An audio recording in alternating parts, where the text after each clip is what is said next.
अस्सलाम वालेकुम everyone. I hope आप सब लोग खैर खैरियत से होंगे। जैसे कि आप सब लोगों को पता है कि हम लोग सब डिविजनल एनफोर्समेंट ऑफिसर पीरा की प्रिपरेशन ऑफर कर रहे हैं, और आज जो हम टॉपिक स्टार्ट करने जा रहे हैं वो लीगल वैक्सीन्स और स्टैट्यूटरी इंटरप्रिटेशंस, ठीक है। और इसके अलावा प्रोसीजरल फेयरनेस वगैरह और बाकी जो अदर लीगल रूल्स हैं वो इसके अंदर हम लोग डिस्कस करेंगे, ठीक है। तो इसके अलावा जो बच्चे जो है वो हमारे टेस्ट सेशन को ज्वाइन करना चाहते हैं, ठीक है, जो कि स्टार्ट हो रहा है 20 सितंबर से। और इसके अलावा अगर आप हमारे नोट्स चाहते हैं तो आप हमारे एडमिन से राब्ता कर दीजिए, ये कॉन्टेक्ट नंबर है। ले जी, आज हमने क्या डिस्कस करना है। These are the legal maxims and statutory interpretations. Maxims क्या होते हैं? असूल होते हैं बच्चों। जैसे आम जिंदगी के अंदर जो है वो हम कुछ प्रोवर्ब्स पढ़ते हैं, कुछ जो है वो उर्दू के अंदर मकूले पढ़ते हैं, या उर्दू के अंदर जो है वो कुछ ज़रबुल इम्साल पढ़ते हैं, ठीक है। नाच ना जाने आंगन टेढ़ा, ठीक है। बंदर को अदरक का क्या स्वाद, ये वगैरह इस तरह की जो चीजें होती हैं वो आम जिंदगी के अंदर इस्तेमाल होती हैं। वो लोगों ने ना अपनी जिंदगी के तजर्बे की बेस पे कुछ असूल वजह किए होते हैं। इसी तरह लॉ की जुबान के अंदर भी जो है वो कुछ असूल होते हैं, इनको लीगल मैक्सिम्स कहा जाता है, ठीक है। ये समझने के लॉ की जुबान के मकूले होते हैं, ये हम पढ़ेंगे। इसके अलावा हम स्टेचुटरी इंटरप्रिटेशंस पढ़ेंगे। स्टेचुटरी कहते हैं कानूनी, कानूनी, और इंटरप्रिटेशंस कहते हैं तशरीह को। तो ये दोनों आज देखते हैं कि क्या है popular legal maxims. Popular legal maxims देखेंगे। Legal maxims are established principles और प्रोपोजिशंस ऑफ लॉ, ठीक है। ये क्या है जी? लीगल मैक्सिम्स जो है वो एस्टैब्लिश्ड प्रिंसिपल्स हैं या फिर प्रोपोजिशन ऑफ लॉ है। ये कुछ प्रिंसिपल्स होते हैं जो तजर्बे की बुनियाद पर, या प्रोपोजिशंस हैं लॉ के अंदर, कुछ चीजें प्रपोज की जाती हैं कि ये हमेशा ऐसे ही होता है, ठीक है।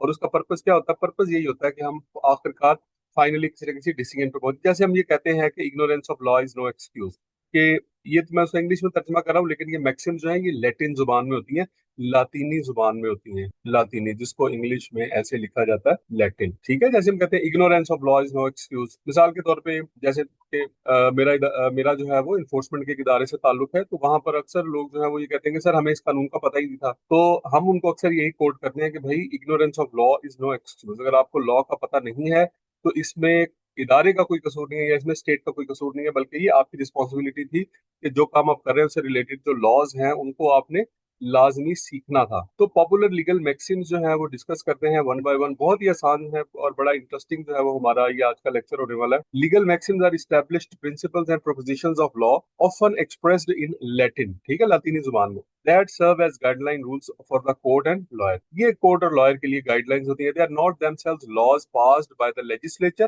कहते हैं ये लॉज नहीं है, ठीक है, किसी लेजिस्लेचर ने, लेजिस्लेचर का मतलब होता है कोई कानून साज असेंबली ने पास किया, बट रादर फाउंडेशनल विजडम, ये विजडम की बातें हैं, एंड कॉमन सेंस ट्रुथ है, derived from the historical legal practices. Historical legal practices से जो है वो ये चीजें क्या है, सामने आई हैं। Think of them is as shorthand codes that express the broad legal concept used to help interpret statutes. उसके बाद है जी guide judicial decisions and provide framework for a just and fair legal system. सही है।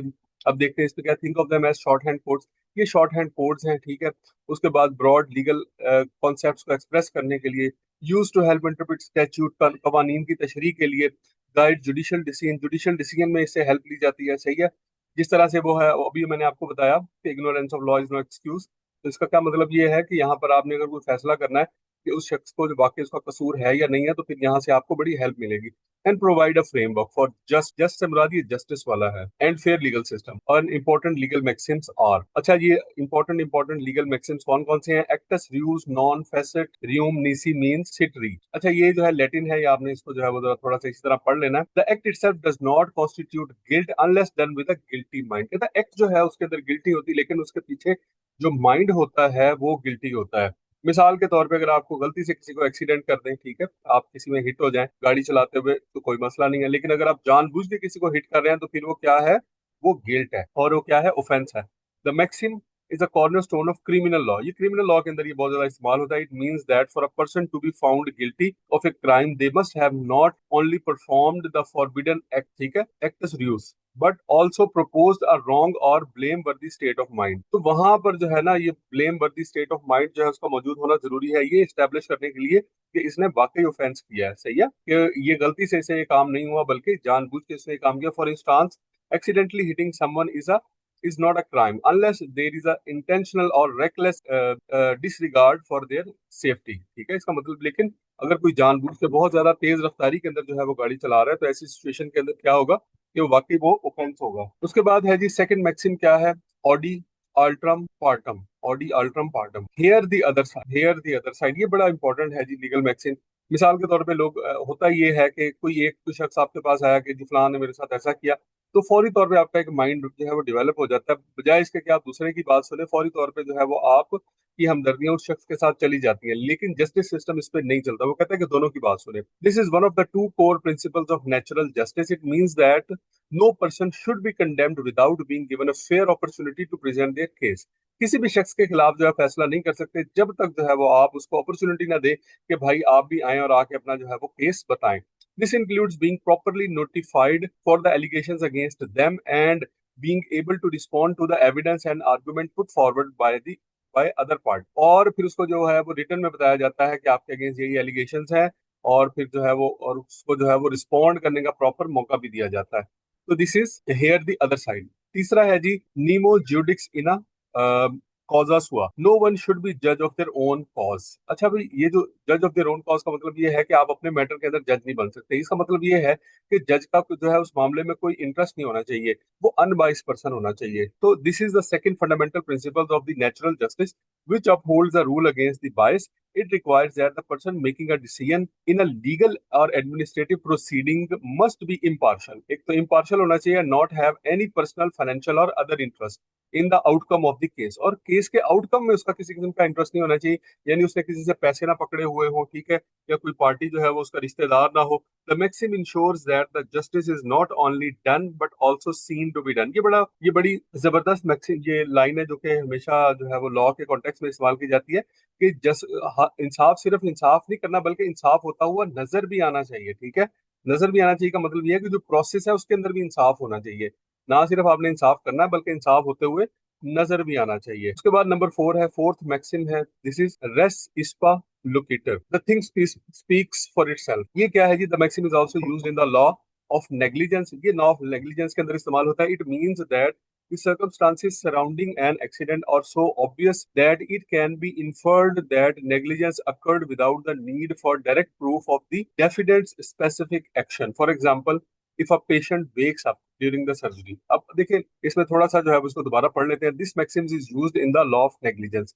ये law of negligence के अंदर इस्तेमाल होता है। It means that the circumstances surrounding an accident are so obvious. जो एक्सीडेंट हुआ है ना उसके इर्द गिर्द जो सरकमस्टांसिस है वो इतने ऑब्वियस थे कि उसने होना ही था, कि नेग्लिजेंस जो है वो उसने लाजमी होना ही था। For example, if a patient wakes up for the surgery with a new injury unrelated to the operation. मिसाल के तौर पे किसी शख्स को जो है वो एनेस्थीसिया दिया, उसको बेहोश किया और उसके बाद उसका ऑपरेशन जारी था, कि हुआ ये कि ऊपर से वो जो बड़ी लाइट होती है वो गिर गई। इसका मतलब ये है कि उसको सही तरह से हैंग नहीं किया गया था या कोई और मामला था, उसकी वजह से उसके सर पे और चोट लग गई, ठीक है, और उसकी वजह से वो उठ गया।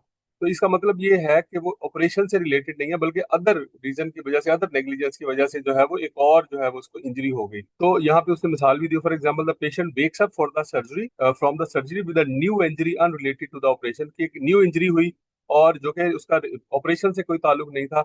The injury itself speaks to the negligence of the medical team. ये मेडिकल टीम की जो है वो नेग्लिजेंस है। या इसी तरह से ऑपरेशन करते करते वो जो मेडिकल टीम है उसके हाथ में जो नाइफ थी वो बॉडी के किसी और पार्ट के ऊपर लग गई और फिर उसकी आंख खुल गई, ठीक है, बिकॉज उस जगह पे जारी बात है कि उन्होंने जो है वो उसको उस जगह पे जो है वो उसको प्रॉपरली ट्रीट नहीं किया होगा ऑपरेट के लिए। उसके बाद नंबर 5 पे है उबी jus ibi remedium. Ubi jus ibi remedium, where there is a right there is a remedy. जहां पर भी राइट होता है ना और उस राइट को इन्फ्रिंज किया जाता है, खिलाफ वर्जी की जाती है, वहां उसकी रेमेडी मौजूद होती है। ठीक है, इसका मतलब ये है, मिसाल के तौर पे किसी शख्स का एक राइट है कि वो आजादाना अपनी जिंदगी गुजारे। अगर कोई शख्स उसको अगवा करता है, कैद में रखता है, तो फिर उसकी एक रेमेडी भी होती है कि उसको पकड़ के जो है, जिस शख्स ने उसको अगवा किया उसको पकड़ के जेल में डाल दिया जाता है, उसको सजा दी जाती है, जुर्माना लगाया जाता है। तो where there is a right there is a remedy.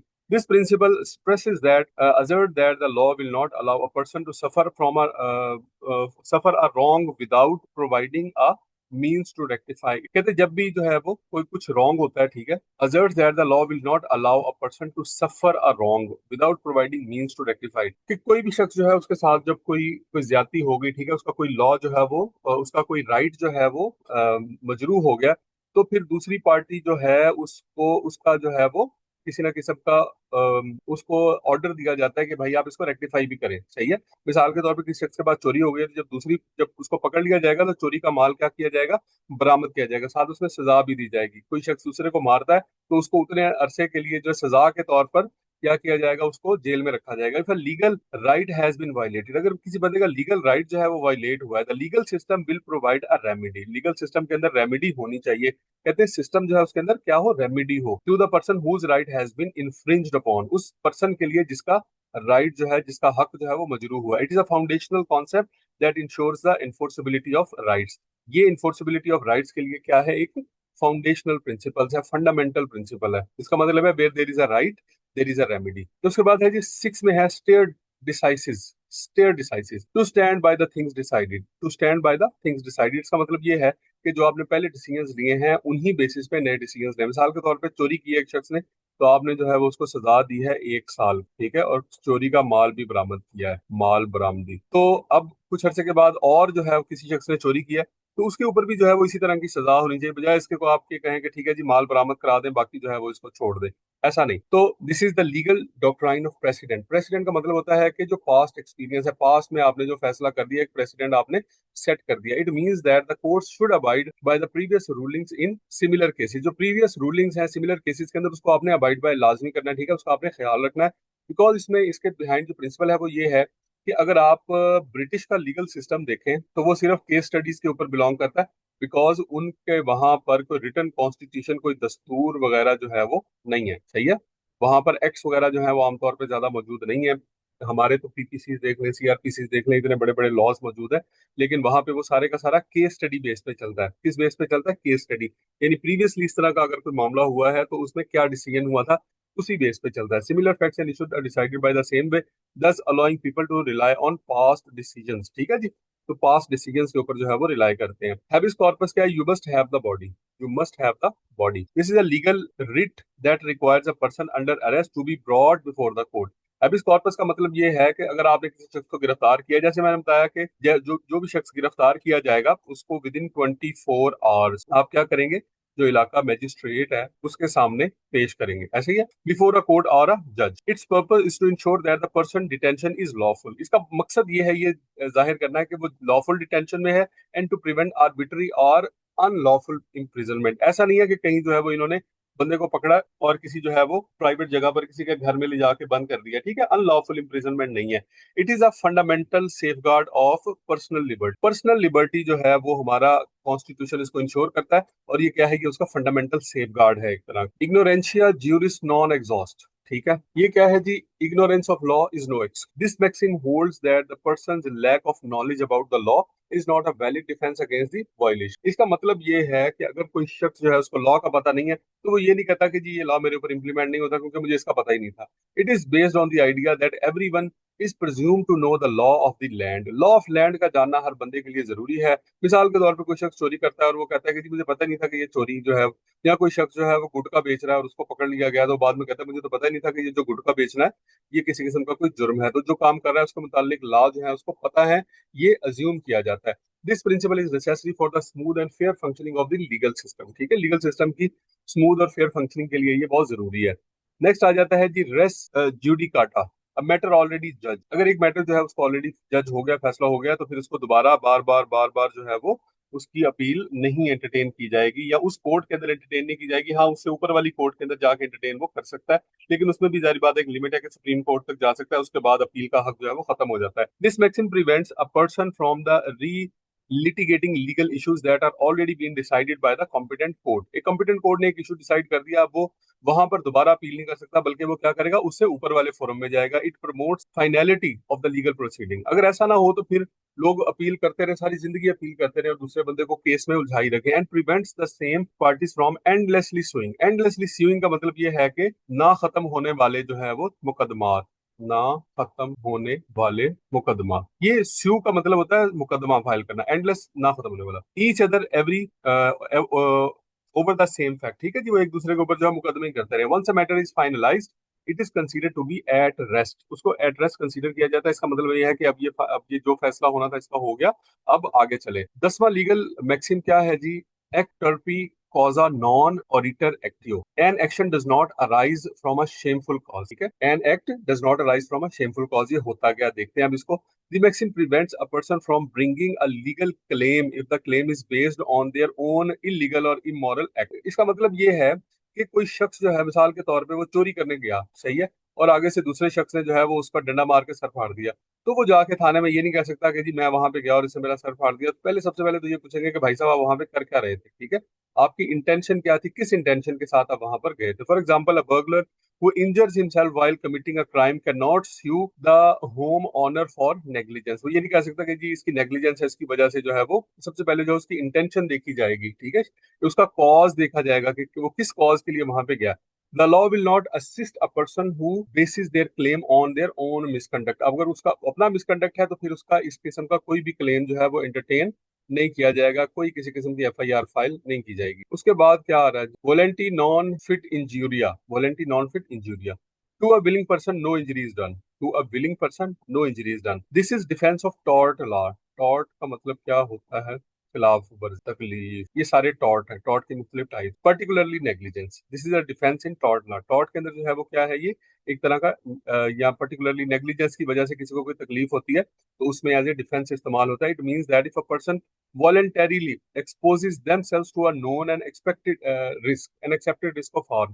अगर एक शख्स जानबूझ के जो है वो कोई ऐसी हरकत करता है जहां पे उसको खतरा है, they can not later sue for any injury that result from that risk, ठीक है। तो फिर वो जो है वो शख्स उसमें ये नहीं कह सकता कि जी मुझे इंजरी हो गई है बाद में। मिसाल के तौर पे कोई कोई बच्चा कराटे लड़ रहा है, कोई शख्स जो है वो बॉक्सिंग जो है वो उसमें पार्टिसिपेट करता है और उसको जो है वो चोट लग जाती है, या रेसलिंग में चला जाता है उसको चोट लग जाती है, तो क्या कि विलिंग पर्सन जो है क्या उसके ऊपर टॉर्ट हुआ है, ठीक है, तो वो तकलीफ को, वो जो खिलाफ वर्जी है वो क्या हुआ है, उसकी अपनी मर्जी के साथ हुआ। To a willing person no injury is done, इसका मतलब है इंजरी उसकी मर्जी से हुई है। A person who is willingly participate in sport like boxing can not sue for the injuries received during the match. तो मैच के अंदर उसको इंजरीज हुई, मैच हार गया, ठीक है, ठीक ठाक मार पड़ी, तो ऐसा नहीं है कि वो जाके दूसरी पार्टी के ऊपर केस फाइल कर दे, तो वो केस फाइल नहीं कर सकता, बिकॉज उसने अपनी विलिंगनेस के साथ, अपनी मर्जी के साथ जो है वो मैच में पार्टिसिपेट किया। उसके बाद है जी legal maxim number 12, lex posterior derogat priori, a later law repeals an earlier one. ठीक है, लेटर लॉ जो होता है वो क्या करता है, अर्लियर वन, पहले वाले लॉ को जो है वो रिपील कर देता है। जैसे हमने देखा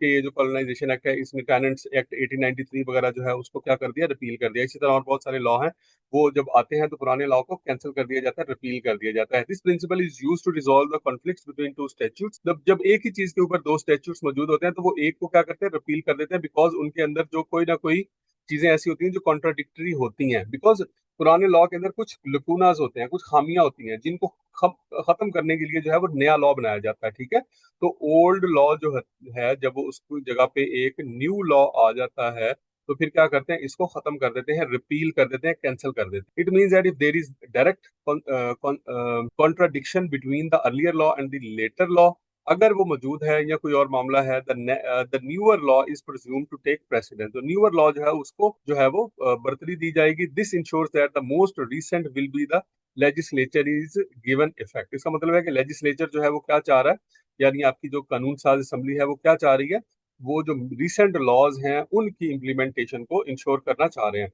उसके बाद है जी हमारे पास legal maxim number 13, expressio unius est exclusio alterius, an expression of one thing is the exclusion of another thing. ठीक है, कहता है कि जब आप एक्सप्लिसिटली चीजों को बता देते हैं, लॉ बता देता है, इसका मतलब है कि बाकी सारी चीजें उसमें से एक्सक्लूड हो जाती है। मिसाल के तौर पर ये जब कहा जाए कि क्लास में जो है 50 बच्चे बैठे हैं और ये कहा जाए कि अली, अहमद और फैजान ये आ जाए, तो इसका मतलब है कि इन लोगों को इंक्लूड कर लिया, बाकी सबको एक्सक्लूड कर दिया। तो ये प्रिंसिपल यहाँ भी यूज होता है। This is a rule of statutory interpretation, यानी कानून की जो तशरीह के लिए इस्तेमाल होता है। It means that when the list of specific item is included in the law, it is presumed that anything not on the list was intentionally left out। जो चीज नहीं है फिर इसको मतलब उनको लेफ्ट आउट कर दिया गया, उनको एक्सक्लूड कर दिया गया। For example, if the law says dogs, cats and birds, ठीक है, are allowed, it implies that the other pets like snakes are not. इसका मतलब यह है कि डॉग, पेट्स और बर्ड जो है वो सिर्फ अलाउ अलाउ है, बाकी जो पेट हैं लोगों ने रखे हुए हैं, कई लोगों ने स्नेक को भी एज ए पेट रखा होता है,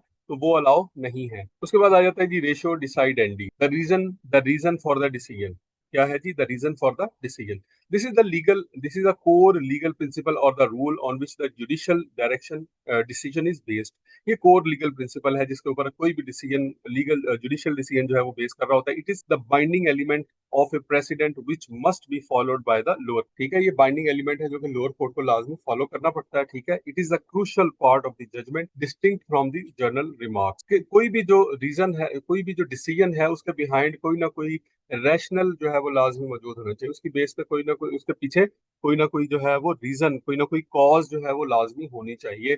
this is the core legal principle और the rule on which the judicial system is based. It is the binding element of a precedent. ठीक है, प्रेसिडेंट जो है वो सेट होता है, उसके पीछे क्या होता है, बाइंडिंग एलिमेंट यही होता है, which must be followed by the lower court. ठीक है, ऊपर वाली कोर्ट ने एक फैसला किया तो लोअर कोर्ट जो है उसको फॉलो कर रही होती है। It is the crucial part of the judgment distinct from the other general remark. तो यहाँ पर रीजन जो है वो लाजमी बताते हैं कि इस शख्स को सजा दी गई है तो क्यों सजा दी गई है, या इसको छोड़ा गया तो भाई क्यों छोड़ा गया। अब आ जाता है जी नेक्स्ट में हमारे पास obiter dicta, things said by the way, things said by the way. अच्छा, अदालत में जो है ना बहुत सारे जज जो है वो क्या करते हैं, बहुत चीजें जो है वो ऐसे अपने रिमार्क्स दे देते हैं, लेकिन वो उनको जो है वो प्रेसिडेंट का हिस्सा नहीं बनाया जाता। ठीक है, बस वैसे ही वो अपने डिसीजन के अंदर जो है वो कोई बात कर देते हैं, लेकिन उसको हम क्या कहते हैं, उसको हम ये नहीं कहते हैं कि ये डिसीजन का पार्ट है। This refers to the remarks made by the जज that are not essential to the decision of the case. यानी कि वो अगर ना भी बोलता तो वो एसेंशियल नहीं थे। ठीक है, यानी कि मिसाल के तौर पे वो वकील को कहते हैं कि वकील साहब आज आप जो है वो बड़े स्मार्ट लग रहे हैं, या इस तरह की कोई बात कर दे, इसका मतलब ये है कि वो कानून का हिस्सा नहीं बन गया।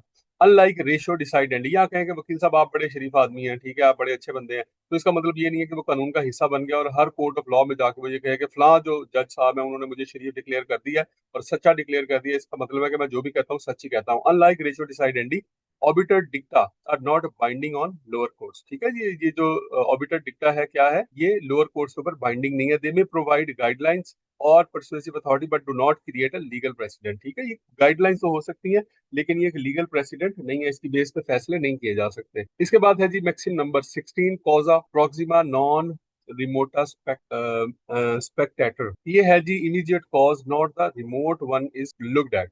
अच्छा, ये ऐसे ही है, मिसाल के तौर पे कोई शख्स, पता लगा कि किसी खातून ने जो है ना वो अपने किसी हस्बैंड को जो है वो गोली मार दी। ठीक है, उसको जख्मी कर दिया गोली मार के। तो उससे पूछा गया कि भाई ये ऐसा क्यों किया, उसने कहा कि जी ये इसने मुझे जो है ना वो आज से पता नहीं कितने दिन पहले उसने मुझे थप्पड़ मारा। ठीक है, तो इमीडिएट कॉज जो है वो देखा जाएगा, ये नहीं देखा जाएगा कि उसने जो है वो उससे पहले रिमोट कॉज जो है वो क्या हुआ। This principle is concern with the legal causation. It means that the determining the liability the law looks at the direct और most proximate cause of an event. ठीक है, डायरेक्ट और most proximate cause of the event, event का जो direct cause है वो क्या हुआ है वो देखा जाएगा, ना कि ये देखा जाए कि जी एक साल पहले जो है वो फलां शख्स ने जो है वो फलां शख्स को जो है वो गाली दी थी और उसकी बेस पे उसने जो है वो मारा। ठीक है, मिसाल के तौर पर बाजार में एक शख्स जो है दूसरे शख्स को जो है वो उसको उसकी पिटाई लगा देता है, ठीक ठाक जो है उसको जख्मी कर देता है, तो वो कहे कि जी फलां टाइम जो है आज से इतने अरसा पहले जो है वो इसने मुझे गाली दी थी, तो उसको जो है वो कंसीडर नहीं किया जाएगा। नॉट अ डिस्टेंट और इनडायरेक्ट कॉज। ठीक है, एक डिस्टेंट यानी कि एक बहुत पुराना या फिर कोई इनडायरेक्ट कॉज है उसको कंसीडर नहीं किया जाएगा। It helps to establish the clear link between the person action and the harm that results. ठीक है, उस बंदे का एक्शन और उसकी वजह से जो हार्म हुआ है उसके दरमियान रिजल्ट जो है वो फाइंड करना आसान हो जाता है। अदरवाइज जो है वो आपको रिस्पॉन्सिबिलिटी या फिक्स करना जो है वो मुश्किल हो जाएगा किसने जो है वो गलती की है। उसके बाद आ जाता है जी डेलीगेटस नॉन प्रोटेस्ट डेलीगेट। अ डेलीगेट के नॉट डेलीगेट, इसका मतलब ये है कि अगर आपको कोई पावर डेलीगेट हुई है ना, मिसाल के तौर पर एसडीओ की पावर है कि वो 1 लाख तक फाइन कर सकता है। अब उसने अपनी पावर जो है वो डेलीगेट कर दी किसको, एनफोर्समेंट ऑफिसर। सही है, अब एनफोर्समेंट ऑफिसर फर्दर अपनी जो पावर है वो किसी सार्जेंट को नहीं दे सकता, ये नहीं हो सकता। ठीक है, इसके पास तो खुद डेलीगेट होकर पावर आई है। सही है, तो ये पावर अपनी किसी और को नहीं दे सकता।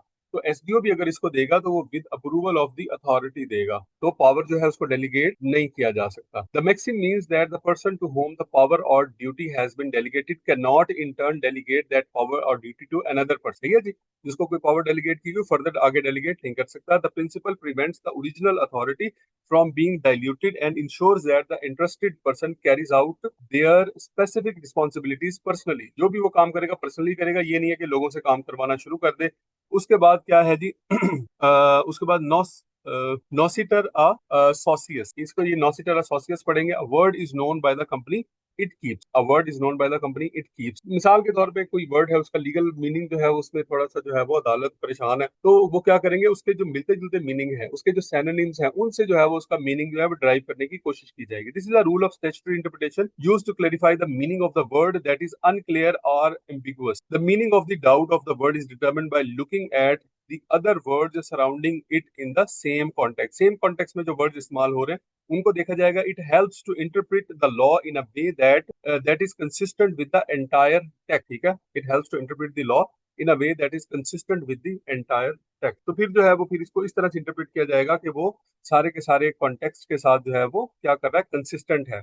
यानी उसका आउट ऑफ द वे जाके कोई मीनिंग नहीं निकाला जाएगा, बल्कि ये देखा जाएगा कि जो बाकी अल्फाज हैं वो क्या कह रहे हैं, एक पर्टिकुलर वर्ड को छोड़ के बाकी जो अल्फाज हैं उनका क्या मतलब है, वो क्या कह रहे हैं। अब नेक्स्ट देखते हैं जी, ये सेकंड लास्ट है जी, टोटल 20 है, ये सेकंड लास्ट। 19th मैक्सिमम क्या है, ejusdem generis of the same kind.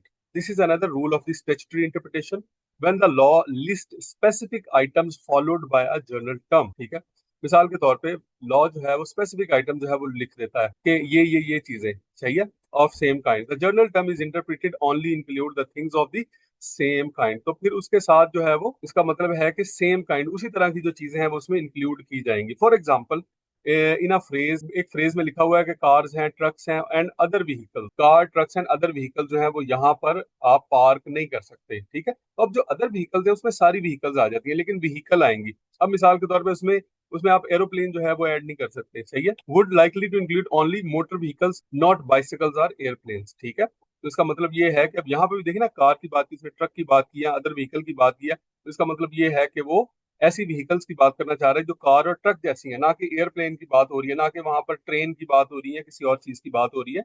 तो इसको जो है वो सेम काइंड जो है उसको लाजमी जहन में रखा जाएगा। अब इसके बाद आ जाता है जी, salus populi suprema lex esto, the welfare of the people shall be the supreme law. ठीक है, लोगों की वेलफेयर जो है आपने देनी है। अगर आपका कोई मामला ऐसा आपके सामने आया है जिसमें एक तरफ जो है वो एक इंडिविजुअल है और दूसरी तरफ है जो है वो सोसाइटी है, तो आप क्या करेंगे, आप सोसाइटी को प्रेफर करेंगे। This maxim emphasises that the public good and welfare should be the primary consideration in legal and administrative decisions. ठीक है, सोसाइटी, पब्लिक की जो गुड है, पब्लिक की जो वेलफेयर है, उसको आपने मद्देनजर रखना। It means that the conflict between an individual's rights and the public interest, एक तरफ इंडिविजुअल का राइट है, दूसरी तरफ पब्लिक इंटरेस्ट है। The latter may sometimes may take precedence for the greater benefit of the society. ठीक है, the letter बाद वाला, ये पब्लिक इंटरेस्ट जो है, इसको आप क्या करेंगे, for the greater benefit of the society, इसको आप प्रेफर करेंगे। ठीक है, मिसाल के तौर पर एक शख्स जो है उसको इजाजत है कि अपने घर के अंदर जो है वो गाने शाने सुन सकता है, लेकिन उसने उतनी ऊंची आवाज में जो है वो डेक लगाया हुआ है, सही है। तो इसमें क्या किया जाएगा, वो कहेगा जी मेरा राइट है, ठीक है, मेरे घर में मेरा डेक है, मेरी